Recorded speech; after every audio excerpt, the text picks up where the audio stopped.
Good morning, everyone, and thank you for joining us for the How to Find the Best College Fit webinar.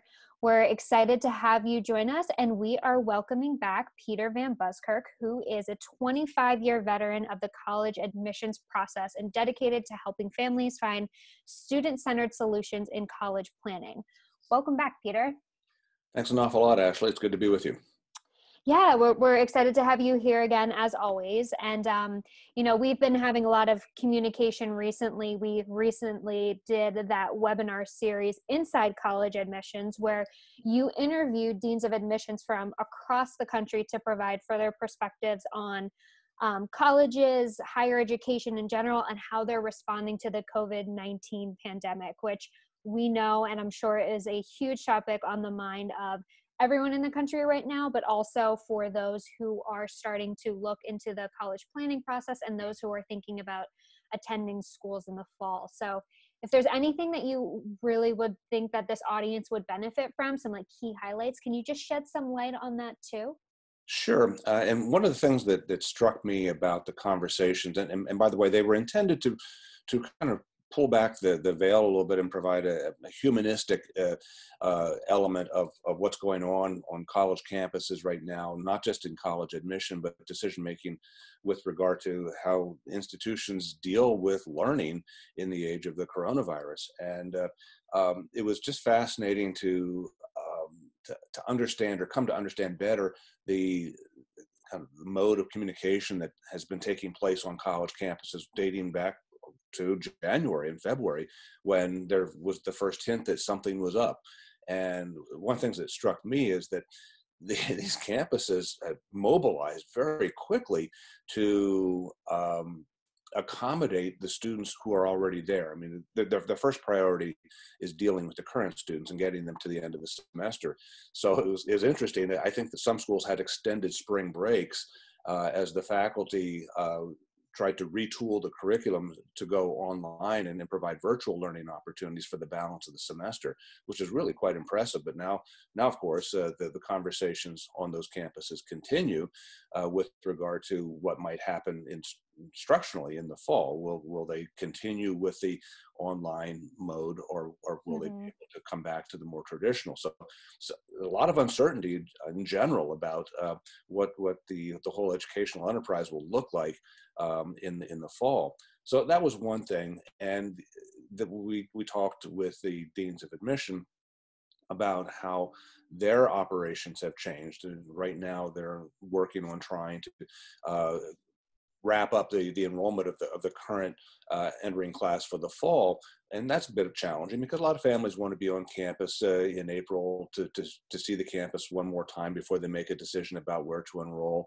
And now, of course, the whole issue of cost and affordability has been turned inside out and upside down because of joblessness and lost wages and that sort of a thing. So I think a consensus there is that like it or not, colleges and universities are probably going to find the whole enrollment process for themselves. Enrollment of new students will literally roll through the summer right up to the start of classes as families make decisions at the very last minute, depending on their individual circumstances. And I guess the final thing I would observe is that the deans of admission were very, very reassuring that they were going to be as flexible as possible in accommodating students. And first, in terms of their financial circumstances, but also recognizing the students new to the process, the class of 2025, that those students are worried about what the last quarter of their junior year will look like on their transcripts. They're worried about what their testing will look like. They're worried about how to present their applications in general. And again, to a person, the admission officers were very flexible in their interpretation of that. And I was impressed, and I'm equally impressed that many schools, including very, very highly selective schools, that are taking advantage of this opportunity to roll back some of their expectations on standardized testing. So the whole concept of applying to college is perhaps going to be looking different in the next 6 to 8 months. So an interesting time we live in. Yeah, absolutely. And one of the things that I would also point out is I thought it was so interesting to hear the different perspectives from school to school, but an underlining thread was there could be some silver linings that come out of this. And I really loved the optimism that came from a lot of the interviewees. And like you said, being so flexible with adjusting and understanding that some of the things that they're doing right now in the interim actually may be great ways to better engage with students moving forward. So Well, again, I did ask them that, do you anticipate going back to business as usual? And they kind of laughed. That yeah. they're finding, out of the chaos, the creativity that's emerging here is going to lead them to new solutions. And even though they may not be seeing person to person many students right now, they're creating other high touch opportunities for students that will certainly continue in their operations. Yes, absolutely. And I think that, as we continue to have our conversation today, some of those things may kind of weave their way through the conversation, just in terms of how juniors and their families can start to think about this planning process. And I think that that's actually a really nice segue to kind of start to get into today's topic, which we know is how to find the best college fit. Peter, again, thank you for joining us. If you don't know me, my name is Ashley Smith, Marketing Director at Scoir. And today we're going to dive into the college planning process, because we know that spring is a time when this is very top of mind for a lot of juniors and their parents. And it can be hard to start this conversation, especially with the implications of the current health crisis that has swept the country, as we just noted. So Peter, I know that we referenced the different conversations we had with the deans of admissions, but from your lens, how do you see COVID-19 impacting families who are eager to start the planning process right now? Well, it's a good question. In many ways, what we have to do is kind of take a step back and treat the process as though nothing has changed at this point. In fact, one of the silver linings that we might imagine here is that there's a lot, we have a lot of time on our hands, and there's an opportunity to engage more reflectively in college planning rather than instinctively.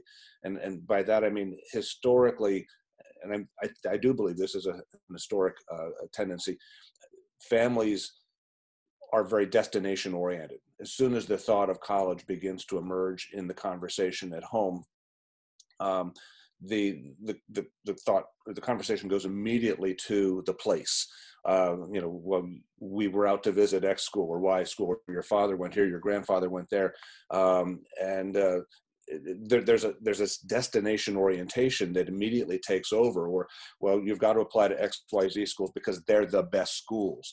And what happens in that kind of conversation is that we become so fixed on getting to that destination that we overlook, in some pretty problematic ways, we overlook the young person. As a result, there are a lot of young people who end up on college campuses and they don't know why they're there. Yeah. They've chosen to go there for reasons that are emotional or socially driven, but they're not really reflective of their particular needs. So one of the things that I try to do with students and families is get them to kind of step back and identify the real agendas that are important here, the priorities that are important in a student-centered way. And I think that there are some conversations that you can have with your student, if you're a parent listening to this, or if you're a student listening to this. But the conversation can start with some important questions that we're going to ask. For example, we want to know, why do you want to go to college? And what's really behind that particular motivation for you? I had a conversation with a young woman not too long ago where I said to the girl, so why do you want to go to college? And she said, what is that, a trick question or something? And I said, no, it's not a trick question. Why do you want to go to college? Well, she said, everybody goes to college, don't they? If I don't go to college, I'll be left behind. And I reminded her that not everybody goes to college. And even if they did, is that really a good answer for you? She said, well, you don't know my parents. They're going to make me go. I don't have a choice in the matter. Wow. My response then was, do you really want to spend 4 years of your life on a college campus because somebody says you're going, or because you want to be there?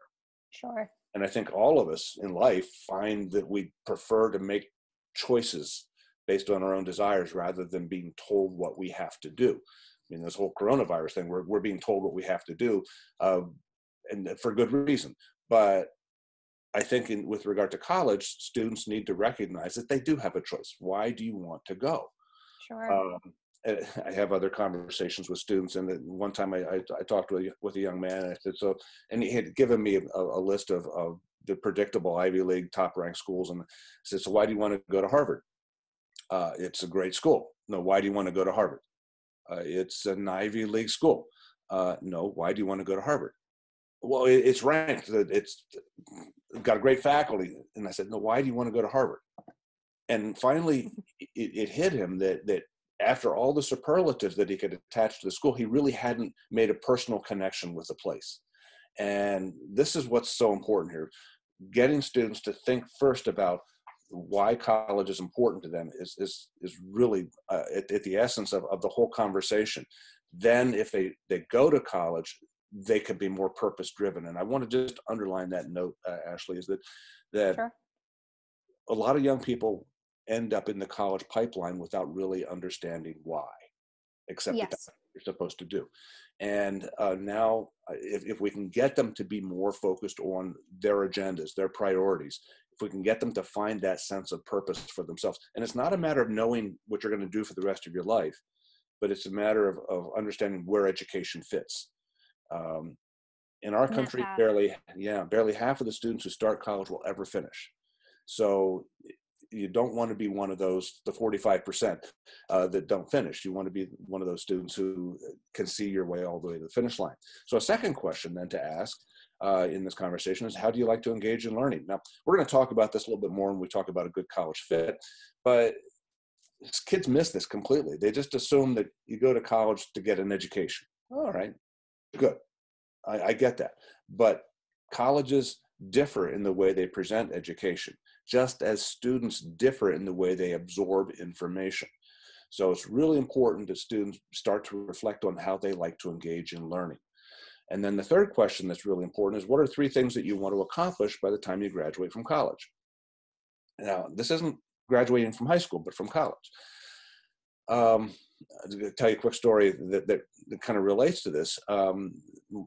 My kids went through this college process somewhat independently because for whatever reason they had difficulty trusting the expertise of their dean of admission dad. So they were kind of independent and went off on their own. However, the youngest, my son, was really laid back and kind of laid back, where even in his senior year, you had to check his pulse to see if there's anything college coursing through his veins. So one day I was really concerned about, did he have a sense of purpose? What was he thinking about? And I said, can you tell me, what are 3 things you want to accomplish by the time you graduate from college? He thought about it for a moment. He said, well, I want to get a good education. I got to tell you, I was delighted to hear that. I wasn't sure that was on his radar screen at all. Mm-hmm. And I didn't want to let the moment lose the moment. So I said, that's great. How will you be able to tell that you're getting a good education? What will that experience look like or feel like? What's the dynamic of a good education for you? And I would encourage students in general to think about that, because who doesn't want to get a good education? But what does that mean? Each one of the students needs to give definition to what that experience will be. So I pressed him on, what will that good education look like? And he said, well, I want to go someplace where I can learn lots of stuff. Oh, well, that was very encouraging. He said, I want to be able to ask questions. I want the professors to know my name. I want to feel like I'm part of what's going on at that school. So when you hear him talk, you begin to realize he's giving some definition to the kind of learning environment that might make sense to him. Yeah. And then he said, I want to go someplace where I can study chemistry. I thought that was kind of nice. I said, do you want to learn about chemistry in the lecture hall? Imagine the largest lecture hall you've seen, fill it with students and teach chemistry. It happens that way every day on university campuses. Or I said, do you want to learn about chemistry in the laboratory? Oh, no, Dad. He said, I need to go someplace where we can pour the chemicals and stir things up. I want to see what happens next. And then again, in that way, he was beginning to identify the kind of engagement that he would want with learning. And then finally he said, I want to go someplace where I can play my trumpet. Now, he's a good trumpet player. He Mm-hmm. was not looking for a conservatory, but he wasn't ready to quit. He wanted a band, an orchestra, an opportunity to play his trumpet in college. And that was a very short conversation. Yeah, But you can see what emerged there. For the first time in his life, he was hearing an articulation of his priorities. sure. And the revelation to him was he was not hearing it from the old man. He Yeah, was from hearing from his himself. own, and this is what we want to work toward. He was hearing from his own lips the I want statements. I want this, I want that. And that's when you begin to identify that sense of purpose. Absolutely. And I think that it's so important too. I mean, based on these three questions, to really reflect on them too, because for example, the first one, why do you want to go to college? I think that many assume that that's just an inherent Mhm. answer and that they don't have to articulate it, but really thinking about it and putting it into context for your goals and aspirations is incredibly important. And I think that that's a great exercise to go through, because as in many examples in life, you know, there are certain things and stages and steps that people go through, but if they're not really sure why they're doing it, it ultimately may not be the best choice. So putting structure around that is going to really help them obviously have a more productive search. But as you referenced, it's definitely going to give them a better sense of purpose, and they can be much more intentional as they look at those schools then. Well, to give them a stronger sense of ownership.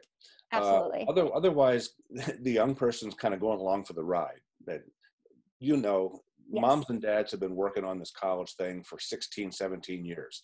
And now they have a young person at home who's seemingly indifferent about it all. And their moms and dads are frustrated by that indifference. And the kids are saying, but you've got it all under control. Because moms and dads are saying, well, we'll go look at this college and that college. If you as a student, this is for the student, if you as a student are content to let somebody else manage the process for you, you will get what you get. Yep. But this is your opportunity to step out of the shadow and to be the driver of the process. And in doing so, you put yourself in a much better position to get what you want and get what you need. Yeah. Be the owner of this process. Absolutely. Um, and it's so critical, because I think that that sense of ownership too also allows them to go in with much more confidence and you know, with a better perspective on the journey that they're about to begin. Absolutely. Absolutely. Well, and once they have that sense of ownership, then fit becomes an important conversation. And Absolutely. I think maybe it'd be a good time for us to talk a little bit about what a good college fit could look like. I've defined a good college fit as having 5 elements, and I'd like to just kind of share them with our listeners now. But the number one, the best college for a student is going to be a place that provides a program of study that meets the student's needs. Now, makes sense, right? Mm-hmm. You want to be a teacher, you want to find a teacher education program. You want to be an engineer, you find an engineering program. And you want business or nursing, you know what you want, you go find it. The interesting thing to me is that a lot of students don't know what they want. In fact, that becomes very paralyzing to them in this process. They'll say, I don't know what I want, and how can you expect me to look at colleges if I don't know what I want to do? The reality is that most students in college change their mind about their majors at least one time. Half of them do Yes. it twice.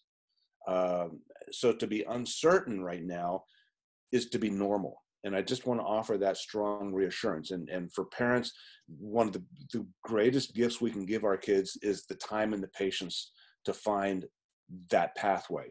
I do some informal studies with parents in group situations, and I'll ask them, how many of you parents are doing in your careers what you knew you would do when you were 17 years old? And never Not more than many. 20%. Yeah. And I said, let's assume then if you're doing something different now than you anticipated, that you're okay. And that your pathway to your success in life has taken you in many different directions. That pathway, that journey is something that you need to give your student as well.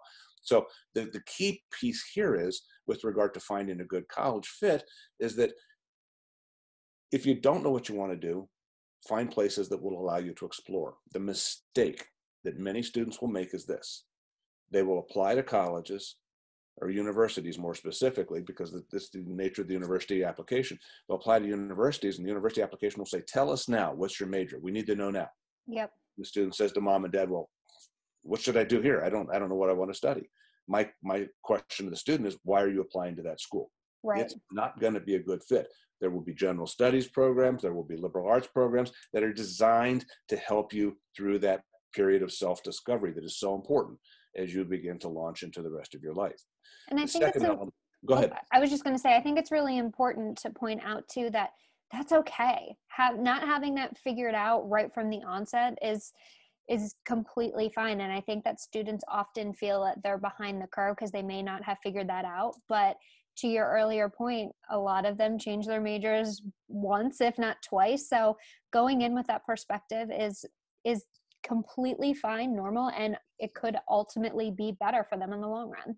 Well, I like what you have to say there, because there's a lot of false bravado that the students will put out there. I'm going to go to X school. I'm going to be pre-med. I'm going to be pre-law. I'm going to be, they say these things more to hear themselves talk than because they really believe it. Yeah. For example, when I was Dean of Admission at Franklin and Marshall, we had a lot of students applying to the school because they wanted to be pre-med. Well, we found that 85% of the students who started pre-med didn't finish pre-med. That didn't mean that they were bad students or they were ill-informed or wayward in any way. It just meant that they got to college and they realized that they didn't really know what they wanted in the first place. They became very successful in other areas. So to your point, to be undecided, to be uncertain is okay. Yes. It is okay. The next point that I want to talk about, and I think this is really important, the best college will provide a style of instruction that is consistent with the way you like to learn. Now, we have to remember that, yes, colleges teach biology, English, history, chemistry, psychology, math. They teach all those things, but they teach it differently. We also have to acknowledge that each one of us processes information differently. It's just the way we're made as humans. And a key element to finding fit is making sure that you understand how you like to process information, how you like to engage. So here's some things to think about. If you're going to study biology, would you rather learn biology from the book? You can get all the biology you need from the book, or in the lab. Mm-hmm. Same biology, but it's going to look a lot different. If you're going to learn history, would you rather learn history in a lecture hall with 200 students listening to the professor talk about the book you just read, presumably? Or would you rather learn about that same book in a seminar session with 15 students around the seminar table and the professor leading the discussion about the book? Same book. Style of instruction is different. These are some of the subtle things that make a big difference in student success in college. Another little exercise I'd like students to think about here. If you had an opportunity at the end of an academic year to determine how you would be assessed for the whole year, in other words, get a grade for the whole year, and the teacher said, you can choose to take a test, to write a paper, or to do a project. You get a grade for the whole year. Which one would you do? A test, a 20-page paper, an independent project? Think about that. Mm-hmm. And I find it fascinating that, I'll ask a group of students, who would like to do tests. Well, there are some students who will put their hand up and they'll say, and I'll ask them why. And they'll say, well, I'm good at it. I like to be able to command the information and I have good recall and the testing is just my thing.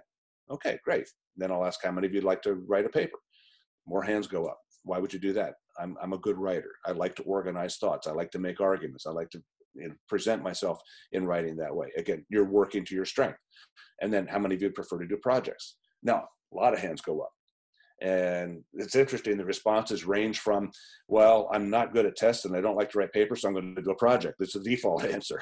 But then there'll be other students who say they really like the opportunity to be creative in dealing with the information they've learned and put together their own rubric for presenting their awareness of that content. There's no wrong answer. There's a correct answer, though, for you. Mm-hmm. How would you like to engage?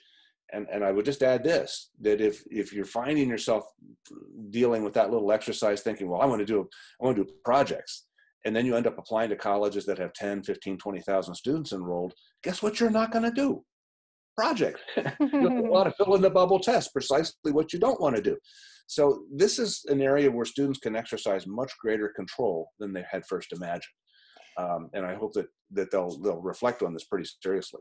The third element of a good fit is it'll be a place that provides a level of academic rigor commensurate with your ability and preparation.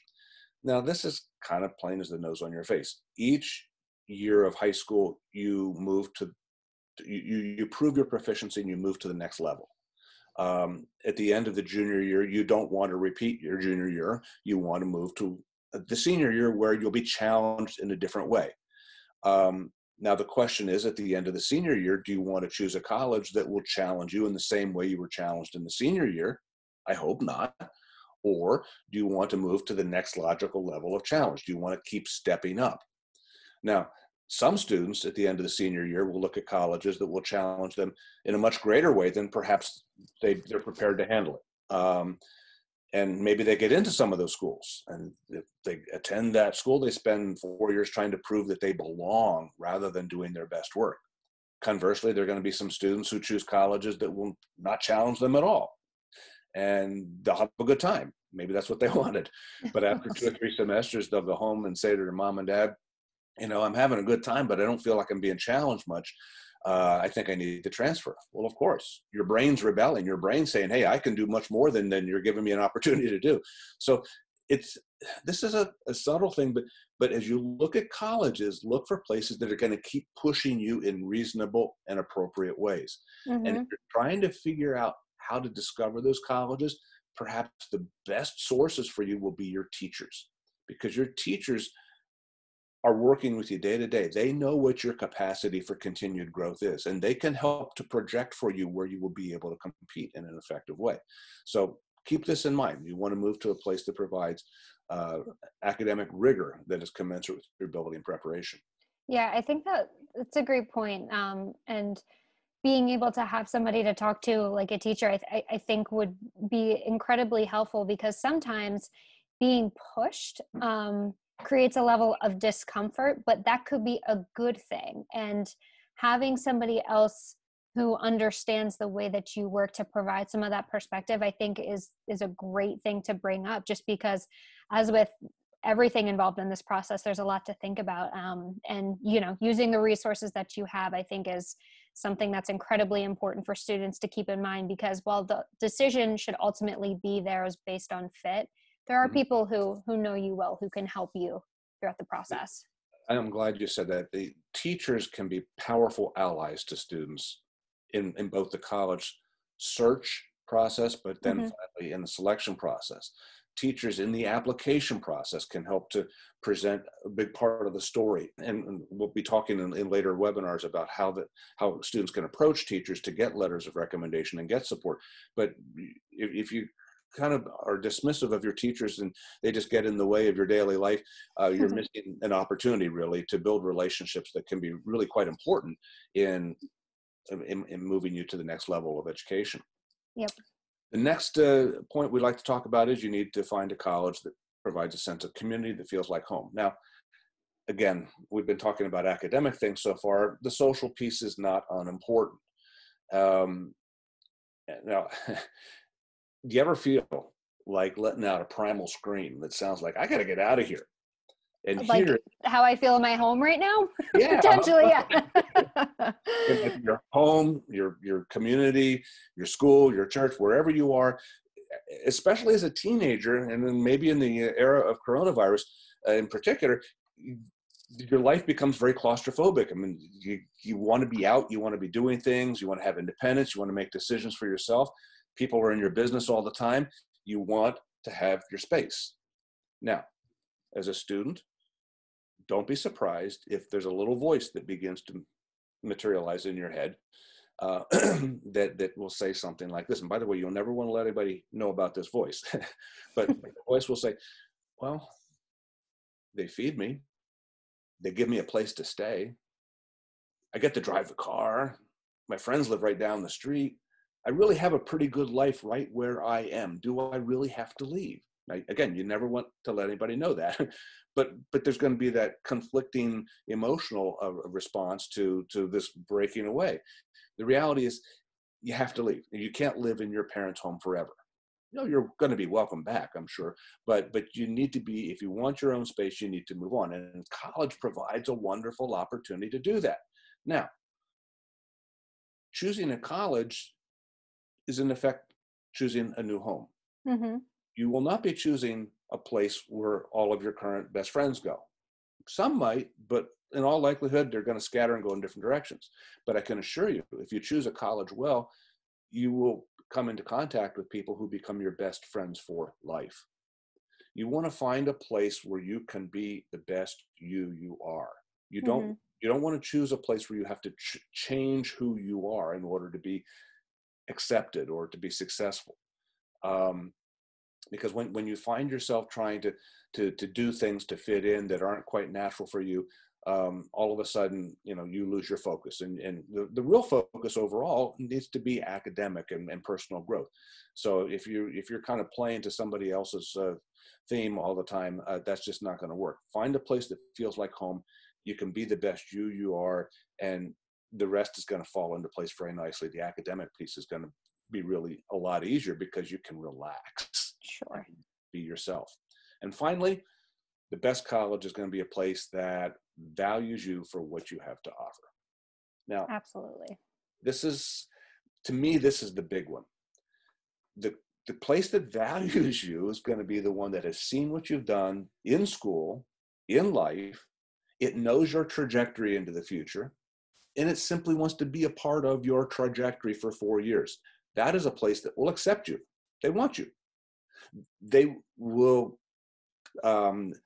demonstrate to you how they will support your needs financially, and they will demonstrate to you how they will invest in your success overall.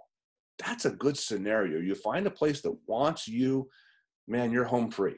Mm-hmm. And that's the whole premise of my ministry, if you will, in college admission.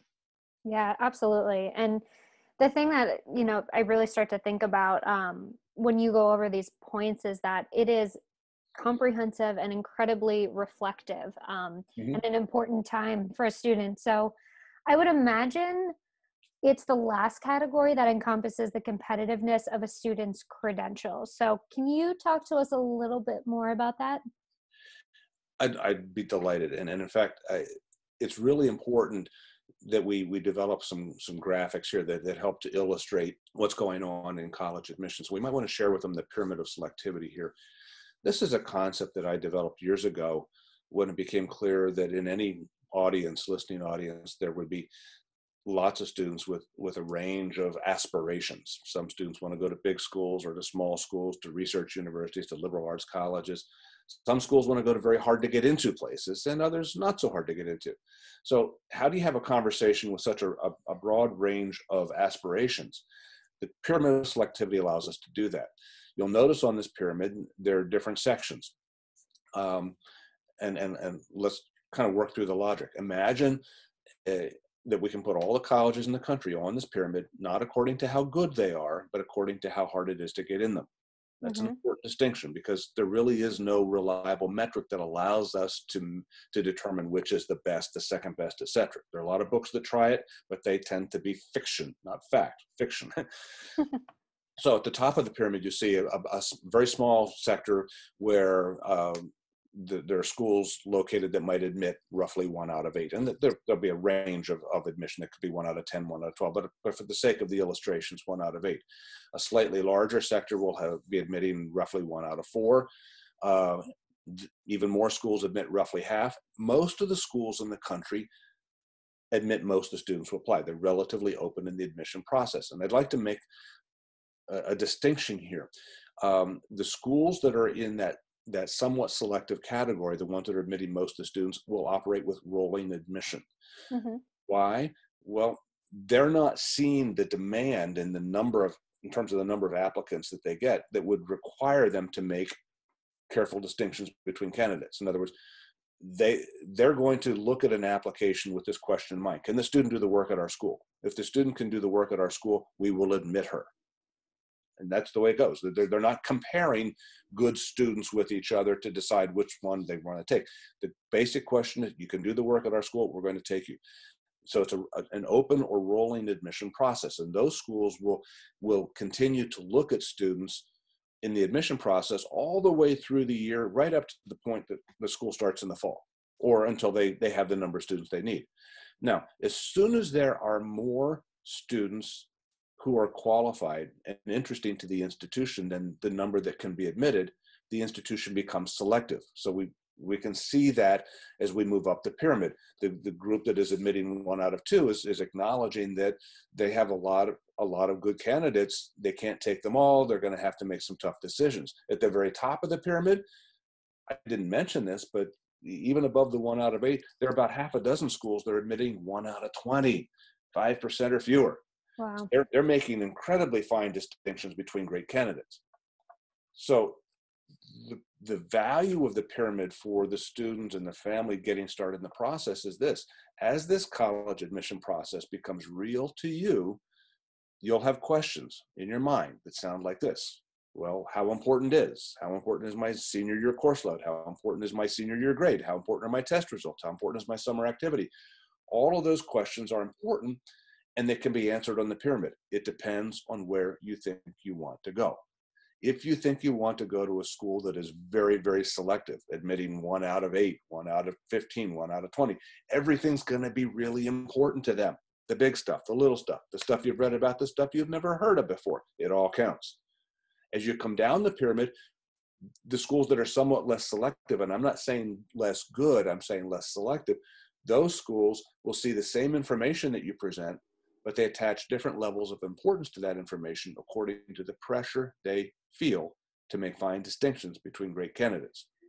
So there are roughly 3,000 traditional bricks and mortar colleges and universities in the country. They all have a place on this pyramid. And I'm not making a value judgment about good or bad. I'm just helping you to understand some are easier or harder to get into. But as you begin to think about, how do I compete? Obviously, your competitive chances are better at the lower end of the pyramid. As you move up the pyramid, simply the numbers say that your competitive chances become less and less and less. Even if you're a top student applying to a school that admits 1 out of 8, you're competing with other top students. So the pyramid of selectivity gives you some opportunity, some way of making sense out of the relative importance of your credentials as you think about colleges. Now, in terms of defining selectivity, the enrollment model is helpful. You simply need to know the number of students who apply and the number of students who are accepted. You know those two numbers, you have defined the selectivity for that school. Now, there are 2 important caveats to discuss here. Number 1, excuse me, if you're thinking about institutions that call themselves universities, you need to know that universities are typically larger and they are always more complex. Complex in that they are comprised of many colleges. A university, for example, will have a College of Arts and Sciences, a College of Engineering, a College of Business, a College of Nursing, lots of colleges under the umbrella of the university. So if you're looking at the university and trying to figure out how hard is it to get in, you look at selectivity, you say, gosh, they admit 50% of their applicants. I have a 50-50 chance here. But if you really want to study architecture, you need to drill down to the architecture program. And then you might find that they admit 1 out of 10. And that will be the reality of your admission experience at that institution. Similarly, state universities will have parallel enrollment models. They'll have an enrollment model for the in-state candidates and the out-of-state candidates. So if you're applying to a state university in your home state, you benefit from the in-state model. Why? Well, as long as your parents have lived in your home state, they've been paying tuition. Yeah. And you know what I'm talking about. The tax dollar that they pay supports, in many ways, supports the operating budget of the state university. So now you're applying to your state university, and the state university is going to say, you know what, you've been paying in all these years. If you can show us reasonable credentials, we will admit you, and we won't charge you as much, which is a pretty sweet deal because there's a lot of great opportunity at state universities in every state of the country. So will kids out of state be able to come into your home state and get the same sweet deal you have at your state university? they can try, but they'll come through the out-of-state enrollment model where it will be harder for them to get in. And if they get in, they're going to pay twice as much. Mm-hmm. So you just need to understand how there are variations in the enrollment model. Now, when you look at the enrollment model, you're immediately looking at in this scenario, 8,000 students applying, 2,000 students to be admitted. Folks will say, well, Peter, it's easy. Aren't you just looking for the 2,000 good students and letting everybody else go? Well, that would work if there are only 2,000 good students. Mm-hmm. The reality is that at most schools in the country, 90% of the students who apply are going to be good. That's almost all of them. And I realize there are probably some eyes rolling right now, like, Peter, you sure about that? That's almost 100%. Think about it. Do you, if you're a student or if you're a parent, do you think your student is going to be applying to a college where if she's accepted and enrolls, she expects to fail? I doubt it. I mean, this is a success proposition. You will be looking for places that give you an opportunity to achieve your goals. That said, look what happens. 90% of the 8,000 means there's 7,200 students in that applicant group who belong in the acceptance group. They've earned the right to be there. Yep. That's the nature of the competition that you're going to run into. So actually, why don't we take a look at another graphic here that helps to illustrate this. We'll call it the competitive playing field. Let's imagine we can put all the students who have applied to a particular college on this playing field, not according to anything but academic prowess. We're not going to look at extracurricular activities now, no family connections, nothing but brain power. Sure. And admission officers use this concept all the time. At the top of the playing field, we have a group we might call Phi Beta Kappa, the Dean's List, the honor roll, academic superstars. The other end of the spectrum, we have JGB. Mm-hmm. Guess what that is? Just getting by. And at any school in the country, 90% of the students who apply to that school will be on the playing field. And students, when you apply to a college, you need to make sure that your academic credentials put you somewhere on the playing field for that college. I would strongly urge you to look at schools where your credentials are in the top half of the playing field, just to improve your chances. Sure. And if you're thinking about colleges that are, remember our pyramid, at the very top of the pyramid, if you're looking at those kinds of places, for them, you need to be in the top quartile of their playing field just to have hope. Just to have that. That's the hope we're talking about. And if you apply to a school where your credentials are below that bottom line there, JGB, you have no hope. I'm sorry. It's just not going to happen. Sure. So you focus on fit that way. I have a quick question for you, Sure. Peter. So let's say that you do fall behind the just get by category, but you have something else going for you. Maybe you're really good at a particular sport, or you have something else that you think that you have to offer. How does that play into it? Are you still like, just don't do it because you don't fall into that? Or, because I think that the thought process is, well, maybe that'll just be a quote stretch school. Well, no, the stretch is going to take place between Phi Beta Kappa and just got by. Got it. Below just got by, there's no stretch left. Got it. Makes sense. There's no hope. There's no hope there. Now, if you are hearing this message and you're wondering, well, how do I know if I have hope? Yes. I'd like to share a very simple formula with our listeners. It unfortunately involves test results. I hate test results and I hate what tests do to the students, but colleges like tests. The result becomes part of the marketing. They'll say to the world, look at how smart these kids are. That's not really what the tests are saying, but here's the deal. If you've taken an SAT or an ACT multiple times, you need to find your super score. The super score is going to be the best combination of subtest results. Then, as you look at colleges, you find some you like, and you're trying to figure out what are my chances of getting in. Go to the profile of information that those colleges provide for the students who just enrolled. Profile will have a lot of interesting data. Grade point information, where do the students come from, and it'll also show at some point a distribution of test results. Go to that distribution of test results. Now, let's suppose we're working in a scenario like we just defined with our enrollment model. You're looking at a school that admits 1 out of 4. And when you go to their distribution of test results, you find that your super score falls right smack in the middle. So what does that mean about the probability of admission for you? A lot of people will say, well, isn't it 50-50? I'm going to introduce a different logic or illogic. If you're applying to a school that admits 1 out of 4, and you're right in the middle, that means you look like everybody else. Your chances are just like everybody else. One Sure. out of four. 1 out of 4. Mm-hmm. If your credentials are in the top quartile, your chances are much better. 1 out of 2. Bottom quartile, not so good. 1 out of 8. So this is a way that families can begin to calibrate the short list of colleges. It's not perfect. It's not scientific. In fact, it's very intuitive. But frankly, it works if you have the discipline to manage your understanding of your academic credential relative to those that are in the competition at that school. So let's come back to this playing field. Let's suppose that at this particular school, we're able to identify 4 candidates. Okay. The first candidate, marked by an X, is somebody who plays the cello beautifully. The next candidate comes from a part of the country that is not represented on our campus that often. New Mexico, Roswell, New Mexico. The next student is an athlete who can put the ball in the net better than anybody else in your part of the state, maybe the whole state. A lot of points scored for this one. And then the last student we're going to look at is a student whose family might be able to help us build our new library. And by the way, this is a concept that I talked about even before the Varsity Blues scandal of a year ago. But I want you to look at the 4 candidates and consider what they have in common. Number one, aren't they all good enough to be in play at this school? They're all good enough to be on the playing field. Each one of them can look at this particular school with a sense of hope, of possibility. I've got game for you. You take me, I can get the job done. But number 2, none of them are going to be surefire admits. That one X near the top, that student might be right on the edge of the top 2,000, but even that student's not a slam dunk for us. And number 3, this is the big piece.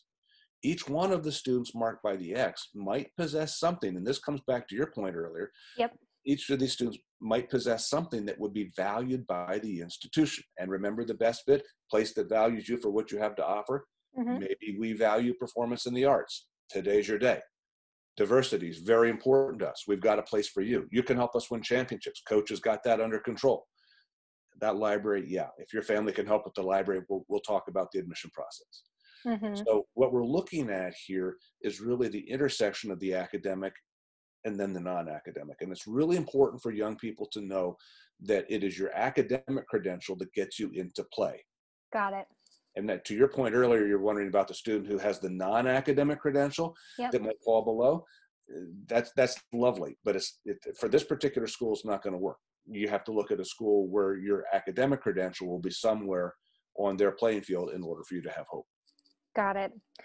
So if families are doing this well, they're focusing on fit, they're mindful of the appropriate playing fields, they're going to end up getting a pretty good roadmap and hopefully some positive outcomes here. But tell me a little bit about where they may go wrong, even if they're following these rules that you've laid out. And that's a great question. And I would preface it by saying, as long as you remain student-centered, you don't let your eyes get too big, you don't become distracted by things that are not as important as they should be, you're going to be fine. But there are some common mistakes, and we might want to take a look at some of the assumptions that people make. The best college for you, for example, will not be the place that your significant other attends. Now, I realize that high school romance lasts forever. Not. I will never forget the orientation that I had in my freshman year of college. There were 50 young men in the residence hall, and the residence hall advisor got everybody together in the fall and said, guys, I realize you all have hometown girlfriends, and everybody nodded. Yep, everybody had the girlfriend. And he said, you need to understand that by the end of the year, statistically, the odds are 1 out of 10 that you're going to still be with that girlfriend. Yeah. Oh, no, not us. It's all good. We're going to be. He was right. He was right. Yeah. Now, imagine if you've chosen to attend an institution because your significant other is going to be there, and then she ends up liking somebody else better than you. And now you're at her school, and you're a spectator to this whole thing. You want to choose a place that makes sense to you, not to that relationship. And I know it's hard because when you're 16, 17, 18 years old, that relationship you're having is really important, and it's going to last forever, and you just want to preserve that. I don't want to play psychologist here, but I will just say those relationships that last forever will last even when they're tested by time and distance apart. So you want to be careful not to choose with that significant other. The next assumption is that you want to choose the most highly ranked institution. And I alluded to this earlier when I talked about the student who couldn't really figure out why Harvard was important. After we talked, we went past the fact that it's highly ranked, beautiful campus, amazing faculty. What you want to do is focus on what's important to you. There are just so many families that start their college list with the first page out of the ranking guide. They'll take the top 25 schools. And there's not an awful lot of careful thought given to why any of those schools make sense. Some of them might, but you've got to come at it from a student-centered perspective. Make sure that when you choose that school, that it has what you want and can produce for you in a way that's meaningful. And here's a footnote, and this is something we'll talk about in a later webinar. But when you apply for admission, there will be, at many of these highly ranked schools, supplemental essay questions that say something like this: so why do you want to come here? Mm-hmm. That's an important question. And mm-hmm. frankly, they're not trying to see whether you can identify all of the superlatives for the school. What they want to see is, do you have that sense of purpose we talked about before? Have you figured out why you want to go to college, what you want to get out of it? And at the end of that sense of purpose, that you've chosen us because you see where we make sense to you, where we fit for you. That's what they're looking for. So if you're applying, and I'll see families apply to 15 highly ranked institutions, the thought being, well, it gives us a better chance of getting into one. Wrong. You don't improve your chances by applying to more. And frankly, you give the impression of applying to the institution simply to see if you can get in, rather than because it makes sense to you. So please be real careful about this. Focus on the fit in a student-centered way. The next big assumption we need to work with is we need to go to a school that has the most successful athletic program. There's an ESPN school. They're always ranked. They're always on TV. I want to be in the stadium with 100,000 students. Who wouldn't want that? But I would urge you to take a step back from this. And as you think about your college experience, consider a hierarchy of importance. There are going to be different variables that come into play, and determine whether the variable you're considering is essential to your experience, very important to your experience, or would be nice. Mm-hmm. My guess is that when the conversation is boiled down, we find that the essential is going to have something to do with academics. And when kids say to me, well, I want to go to some place where, I can be in the stadium, I'll ask them, how important is it? Is it an essential part of your decision-making? Very important, would be nice. Well, it'd be nice. You want to be careful not to let the would-be nices drive your decision-making.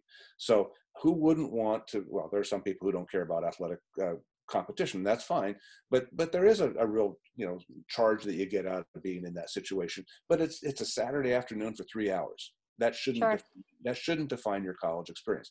And frankly, you might choose to attend a school that doesn't attract 1,000 or 100,000 people to the stadium. Might be more like 2,000 people to the stadium, but the game will be just as good, and you'll know the people who are in the game. So be careful. Be careful not to be distracted by that. And then finally, you don't want to go where your parents went. and that's part of the secret hope for many parents is that my child's going to go where I went, and the parent can relive his or her experience through her child's experience. And this is where sometimes I try to help push parents away from kids and let the parents or let the kids decide for themselves what makes the most sense. Students need to be able to make their own space on a college campus and not necessarily live in the shadow of someone else's experience.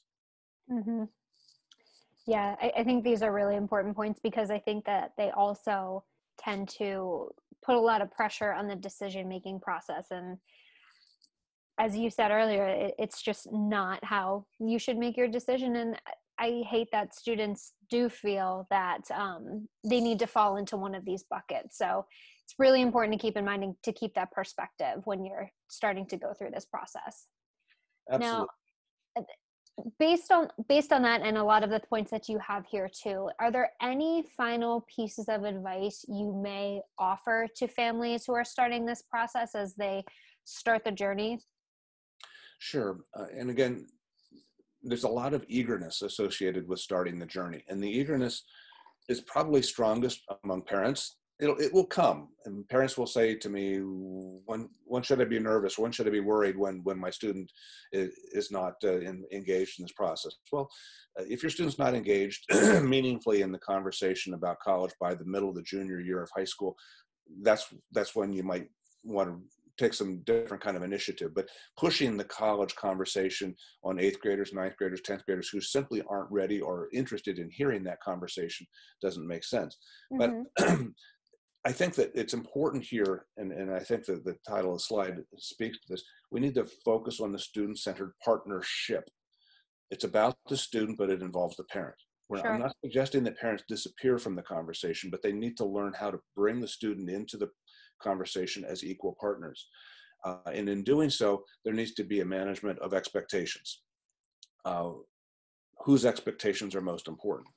And this is tough for parents because, as I have suggested earlier, parents have lived with some sense of expectation for a long time. They have it in their head. They know where their kids should go.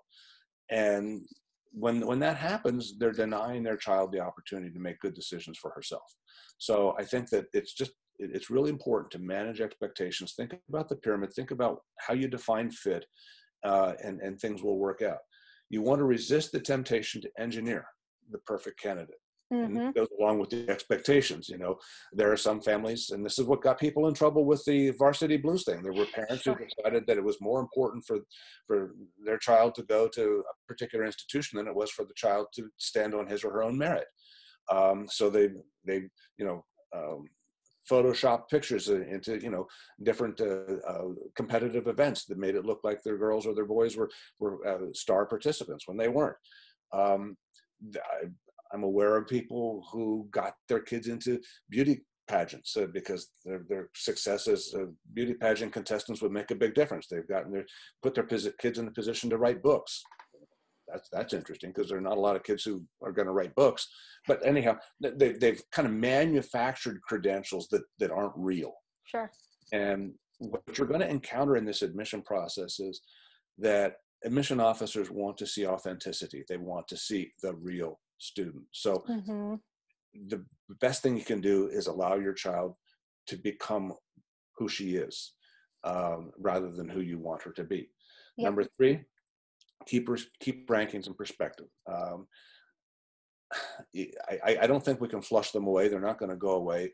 But rankings all by themselves can be a more destructive part of this process than constructive because they distract from the student-centeredness.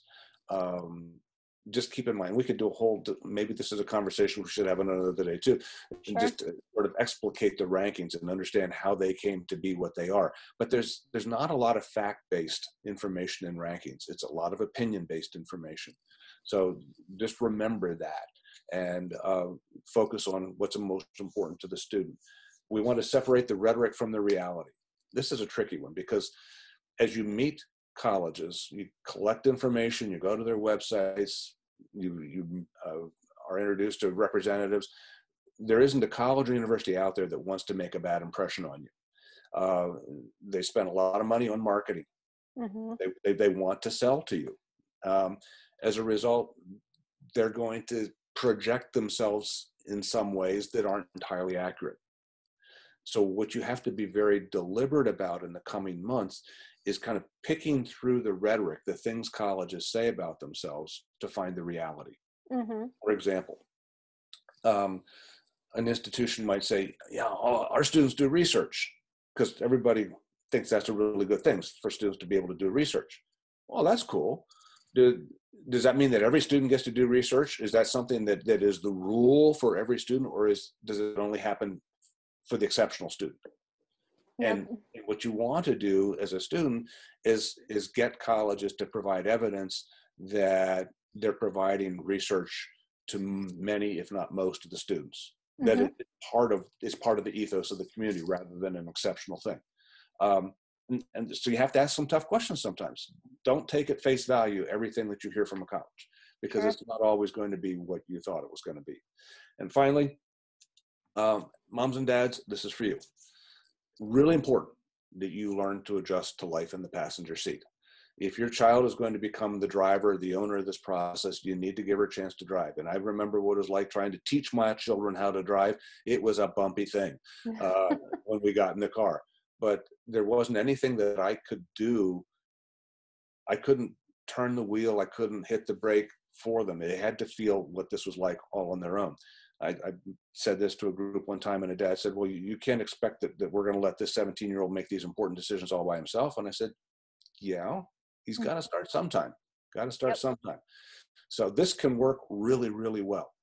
And as a parent, you don't ever want to be put in a situation where the things that do work or don't work for your student are directly related to you. You want their successes to be related to them and the efforts that they put into this. So I hope this has been a useful orientation to the process and gives you some sense of how you can get started.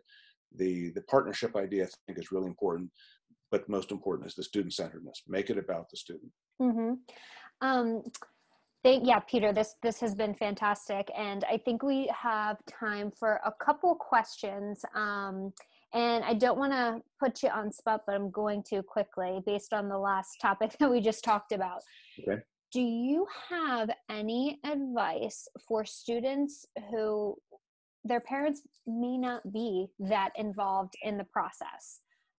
Those who may not have, they may not be as eager, or maybe their parent didn't go to college themselves, and they're just trying to get up to speed for themselves, so they may not be dealing with the same thing. Is there anything that you would say to students who are in that boat? That is a really good question. And we've approached the conversation so far from the notion that there are parents who have a lot of ambitions for their kids. Yeah. And even in the scenario that you describe, I would suspect that the parents secretly harbor great hopes for their children. Yes. But especially in situations where there might be some disadvantages socially and economically, maybe mom or dad didn't go to college, there's also a real fear within that person, that parent, that her or his own lack of experience will be revealed, and that it's going to be a negative. Mm-hmm. Yeah. Something that wasn't accomplished doesn't reflect well on the parent, and as a result, the parents will find a hard time engaging in the process or knowing Mm-hmm. how to engage in the process. So if we have a student who is obviously academically oriented and motivated and wanting to make the college thing work, I would suggest you don't want to overlook your parents. You don't want to forget your parents. I think that you're probably going to have to find other resources. Yep. Maybe those teachers. You nailed it. The teachers, I think, are people who can really, in many ways, adopt you in this process. They can Mm-hmm. help champion your endeavors here. And I think that as your teachers become engaged, then invite your parents to become part of the conversation, Mm-hmm. so that they don't feel like they're outsiders. Absolutely. That's the worst thing you want. You don't want to embarrass your parents, especially if your parents do love you, care for you, and want the best for you, but they just don't know how to articulate that. Sure. So I think that's one thing. I think the really good news, and I hope you don't mind that I throw a plug back towards Scoir, but there's some really great resources that the Scoir website can offer students who are working independently right now to kind of build their own college searches. So Mm-hmm. I think that building the information base can be very helpful there, and then bring your parents into that. And just as on the one hand, some parents might be inclined to engage the student in conversation, I think with information, students can engage the parents in conversation. But it's a really important question. I'm glad you asked it. Yeah, that's a great point too. And just to follow up on that, in Scoir, students can invite their parents. So it's just another way to collaborate. So you can both be looking at the same set of information and work together collaboratively. Exactly. Okay, another question we have from some viewers is, how can we find out what a college might value? Wow. And particularly in light of one of my last comments, that you want to be careful to sort out the rhetoric and the reality. I think that you still need to be diligent about digging into the information you can find. college websites will provide some of that. Again, if you get past the sales pitch, you might learn some things. When you can, and I realize that this is very much in question now, but when you can, you want to visit campuses. You want to take the tours, hear the information sessions, hear what people are saying about the institution, and give yourself time when you're on those campuses to talk to people who are not paid to tell you what they're saying. Just kind of walk around, introduce yourself to some students, ask about their experience, go knock on professors' doors and say, hey, can I talk to you for a few minutes? I'm thinking of coming here. And what do you teach? Who do you teach? How do you teach? Why do you teach? And kind of get inside the culture of the place. And you're going to start to understand better, where that role of research might be in the particular academic program. But another tip is, whether you're able to do it on campus or online, subscribe to the student newspaper. It's probably free. It's probably deliverable online. And the student newspapers will provide opinion pieces, but they'll also provide coverage of faculty meetings and board of trustee meetings where a lot of the discussions take place about what's valued. And that's probably a good place to start. And finally, I would suggest you talk with your college advisor, your guidance counselor. When college representatives come to high schools, they want to see students, but they also will spend time with the guidance counselors. And invariably, the guidance counselor will say to that college rep, so tell me what's new at your school. And that's where they begin to find out what might be valued. I know that as a college rep, when we were introducing new programs, that was my opportunity to say that, yeah, we just started a dance program. We'd like to see your dancers. Or we value this, we value that. So I think that the guidance counselors are collectively a good repository of information as well. Yeah, absolutely. All right, one more. Is there only one good college fit, or are there many? There are many. Okay. There are many that will fit your criterion. Ultimately, you can only go to one place. Sure. But I think it's the notion that there is only one best fit is a mistake. Now, I think if you're deliberate in the way you approach this process, your discussion about the multiples of good college fits are going to look similar to each other. In other words, if your final list of college selections comes down to places that are large and small and city and rural, then I'm going to observe that you probably haven't focused on fit at all. You've probably focused on some other factors. But if there are consistent themes that you find in all these schools that are among your short list of colleges, then you will acknowledge then that you found a group of schools, each one of which could be a good fit for you. So that's the objective. Sure. Work through the next 4 or 5 months so that by the time school starts in the fall, you have a short list of colleges. My suggestion is no more than 8. But at any of those 8 schools, you've done the research, maybe if you could, you've visited, you've talked to people, but you feel comfortable that if any one of those schools accepts you, you'd be real happy going there. And then you can't go wrong the rest of the way. If all 8 of them accept you, even better. Maybe not all 8 will accept you, but you still know you're going to be happy with your options. Got it. Well, thank you, Peter, so much for spending some time with us today, helping families figure out what fit may look like.